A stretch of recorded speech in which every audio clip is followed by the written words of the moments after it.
IVF is starting again. SEX. Really long tweezers coming at me. Open your mouth. She likes it. Ah. Good job, Kinsley. You did it. You fed your sister. More? You like it? You girls are so cute. Are we ready to have a happy day? Happy day. No, I'm feeding her. I'm feeding you. No, you can't have the spoon. So this morning, I just got a phone call from the pre-operative nurse for my surgery.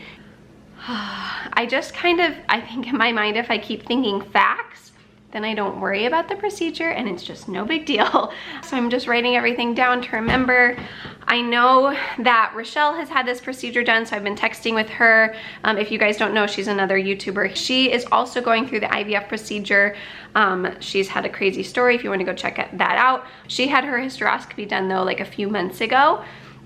And so I just have never had this done. So I'm curious on what it's gonna be like, how it's gonna be. People have said it's not that big of a deal. Anyways, good morning guys. It's weird that IVF is starting again.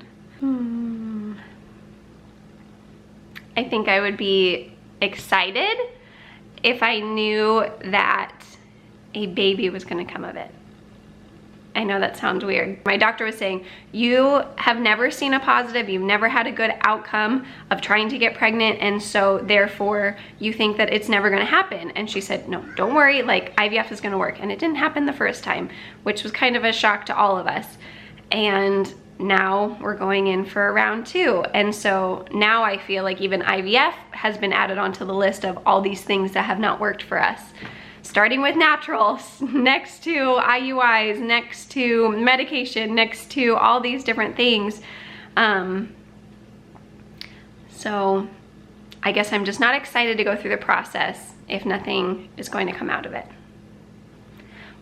But you aren't going to get anything ever if you don't try.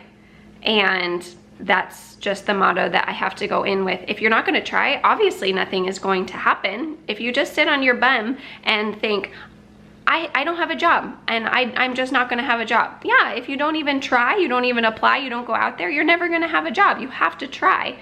Same with us that have gone through infertility. Like you can sit back and, I know some people are gonna say, well, sometimes miracles happen. Yes, they do. But statistics show it's about 5%. 5% of people that have been diagnosed with infertility will have a miraculous pregnancy without some type of intervention. And that could happen one day. But until then, I am going to be trying to do things to make that happen. But I want to say, I hate IVF. Yes, I have said it. If you do not feel comfortable, if you're not confident in IVF, if you don't feel like that's the right route for you, if you don't ethically feel like you 100% agree with IVF, don't do it. A, it's not fun. B, it kind of sucks. C, we were not pursuing IVF until our minds completely changed to having a peace about it. And we need to get down and talk about that because we get that question all the time. Ethically, how do you agree with IVF? It's not okay. Some people say it's absolutely okay. We go to this side of the spectrum. We go to this side of the spectrum. You know, Phillip and I are kind of somewhere in the middle. We're more on the conservative side when it comes to IVF. But anyways, we do need to talk about that at some point. But yes, I hate IVF. I hate it. It's not fun. My tushy doesn't like it. I don't like the mood swings that come with the hormones. I saw Rachelle's post the other day and she's like, I'm so excited to start IVF. And I'm like, how are you excited? Like, tell me how you're excited. My bottom I'm not excited. So yes, good morning, you guys. IVF is starting. I have mixed feelings, but I am back at the fertility clinic. I've been waiting for a while and I'm hungry. Remember the days where I felt like we were always here?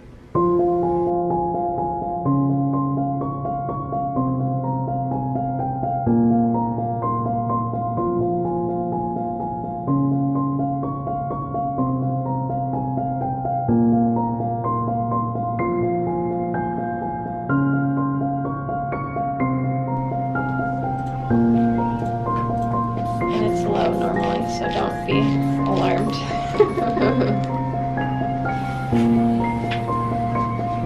100/60. Okay. Okay. I'm sad today. And sometimes we live in this society and it's so easy for us to say everything is good all the time. Look at my cute picture. Look at all of us smiling. But we all have bad days. And I was just talking to my girlfriend and I was telling her it's not even that bad, but I just feel like saying and I don't know if it's being on the birth control pill. It's overcast today. It can be as simple as that. I don't know what. There's just like so many things going on in life and it feels a little overwhelming and I don't feel in control. I know that is something I know a lot of us struggle with, is just we just want to have control over certain things. So we all kind of go about that differently and figure out how can we get a little bit more control. That was my pre-op appointment going into the fertility clinic. I was asking her, is it kind of like a DNC? And she said no. She said it's a lot more gentle.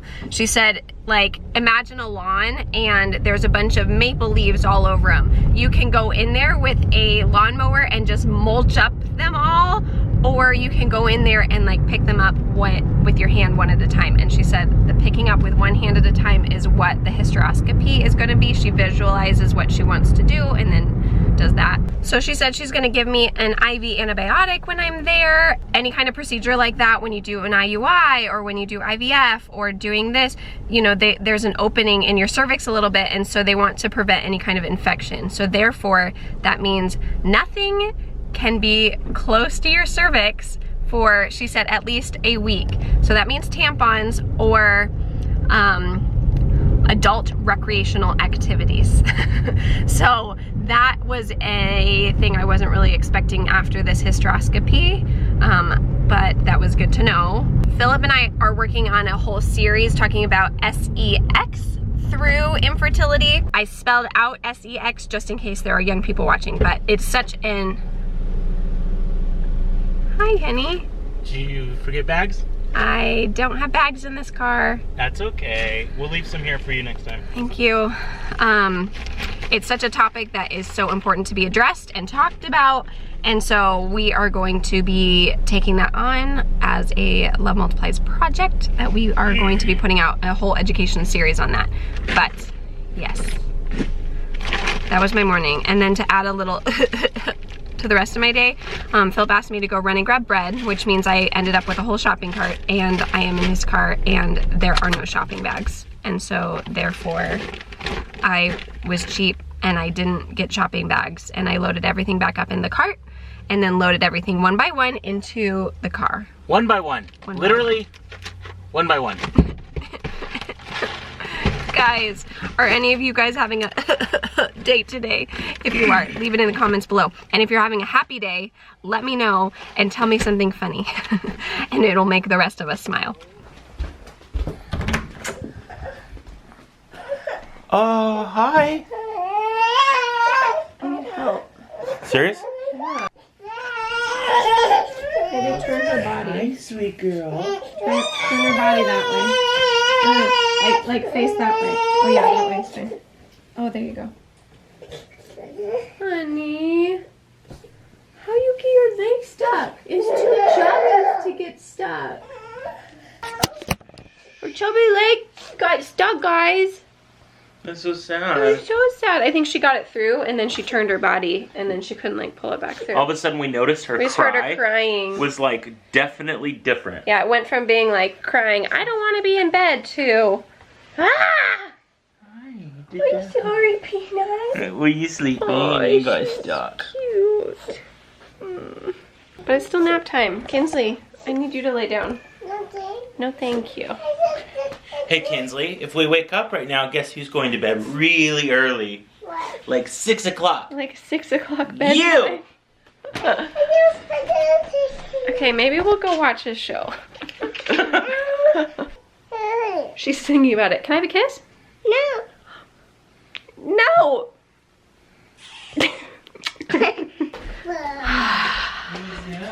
I'll take one. When Kinsley was turning, oh, she wants her mommy. Aww. I literally don't have her. I literally don't have her. Okay. Okay, we'll switch. This is called the baby switch. Okay, there was a time. Hi. There was a time when Kinsley was turning the corner on 1, and she finally started recognizing. She started recognizing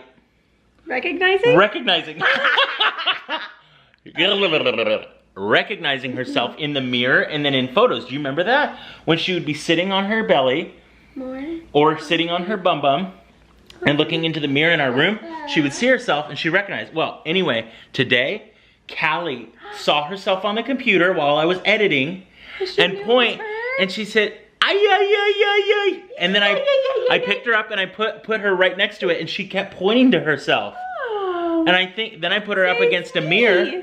I said, it's me. So the trick was, we always said, in front of Kinsley, in front of a mirror, we say, it's me, it's me, it's me. I am feeling much better, you guys. I was telling you I was having a little bit of kind of day.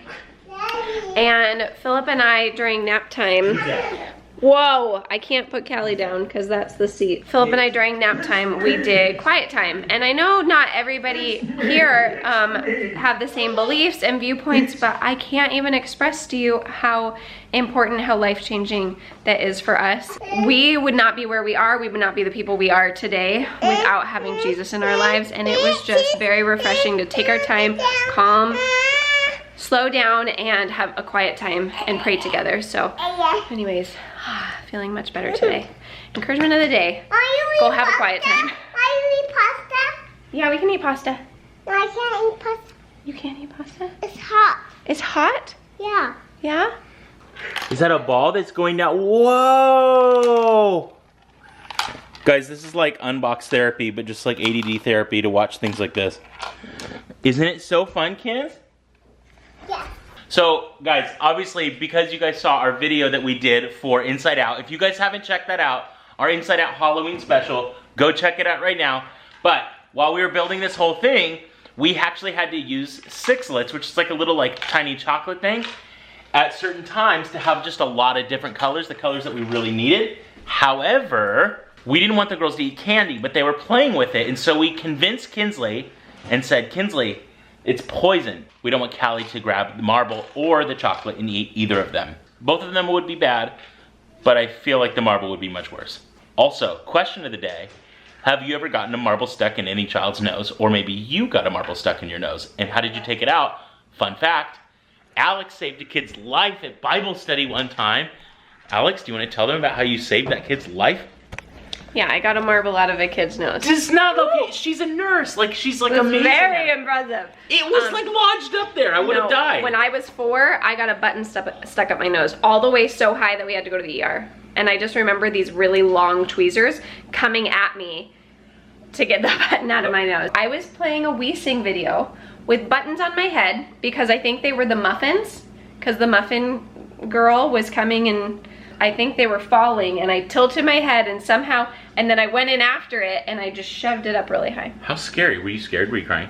I don't remember. You probably didn't cry. You're a very calm woman. Anyway, I love Alex.